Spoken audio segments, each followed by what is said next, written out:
para muitos, o resultado que saiu do crescimento da economia chinesa no segundo trimestre desse ano, cresceu, salvo engano, 5,2% o PIB, foi surpreendente para muitos, imaginando que algumas das medidas adotadas pelo Trump tivessem algum efeito imediato e impactasse a economia chinesa, algo que até o momento não ocorreu, ao menos pelos resultados do segundo trimestre.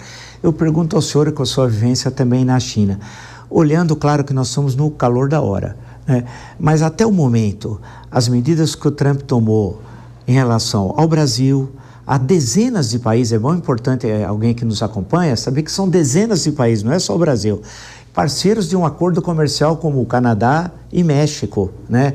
Um acordo que já vem desde 1994, dia 1º de janeiro, antigamente chamado de NAFTA, que era o Tratado de Livre Comércio, contra aliados históricos, Coreia do Sul, Japão, desde a Segunda Guerra Mundial, e poderíamos dar uma série de outros exemplos. É possível dizer, no meio disso tudo, com essa estabilidade no comércio internacional, como disse o Lacerda, a economia vive de expectativa e precisa ter previsibilidade. Onde não há previsibilidade, fica muito difícil ter uma economia estável. Será que alguém pode dizer que até o momento o vencedor disso é aquele que sequer participa dessa partida, que é a China, que está na arquibancada, que não está jogando nem do lado e nem do outro? A China foi muito perspicaz, não é? No sentido de saber que poderia acontecer isso com o novo mandato do Trump. Tanto é que uma das medidas tomadas é que nunca antes se exportou tanto na China para os Estados Unidos como nos meses finais do governo Biden. Já em preparação, sabendo que eventualmente algo aconteceria no governo Trump, então os chineses venderam. Então o resultado deste crescimento de PIB também está associado a um incremento nas exportações da China para os Estados Unidos, diante da perspectiva de que algo aconteceria no governo Trump. É o famoso planejamento chinês, né? Que todo mundo fala, mas os chineses conseguem antever os passos posteriores que poderão ser dados nesse processo todo. Agora, eu acho que a estratégia do Brasil ela é problemática, porque ela não leva em consideração dois aspectos fundamentais, professor Vila. Em primeiro lugar, o Trump é presidente dos Estados Unidos e ele vai atender à pressão do povo norte-americano, das empresas norte-americanas, do setor fabril norte-americano. Então, a pressão tinha que ser feita por lobby nos Estados Unidos.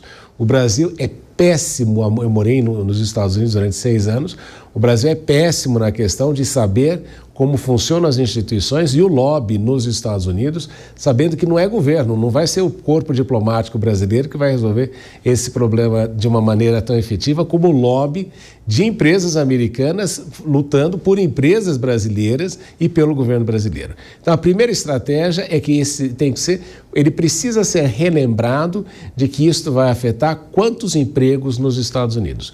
Quantos empregos o Brasil gera, por exemplo, na Flórida?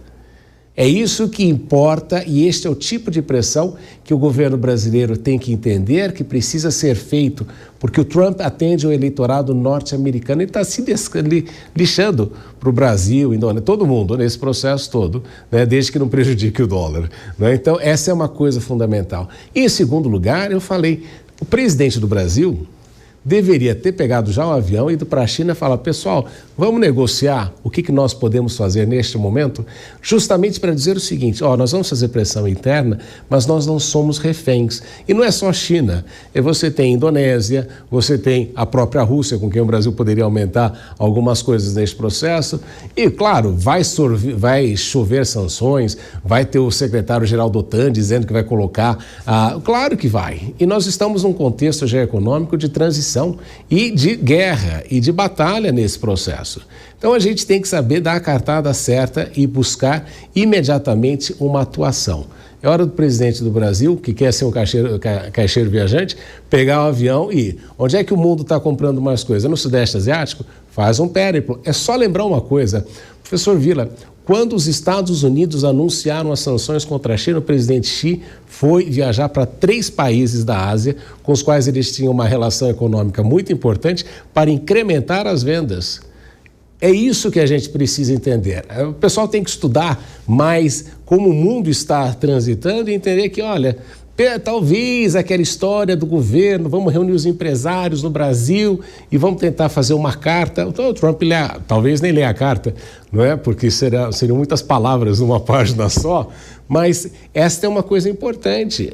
Tem que se ganhar esta discussão dentro dos Estados Unidos. O que ganhou a China nesse processo todo contra os Estados Unidos foi justamente a sua atuação dentro. Foram os americanos que fizeram lobby pelos chineses e pelas empresas chinesas e pelo fornecimento, porque o americano se deu conta do seguinte: no Natal, no fim do ano, não ia ter árvore de Natal para ele comprar. As bonequinhas, até o Trump falou, né? Ao invés de ganhar 30 bonequinhas, a pessoa só ia ganhar uma bonequinha. Então, as próprias crianças começaram a reclamar do processo. Então, é isso que a gente precisa entender. Lobby se faz no país. E é isso que é a medida que a gente deveria ter entendido e compreendido. E o presidente da República pegar a mala e ir para a Ásia e ver para onde que estão comprando os nossos produtos.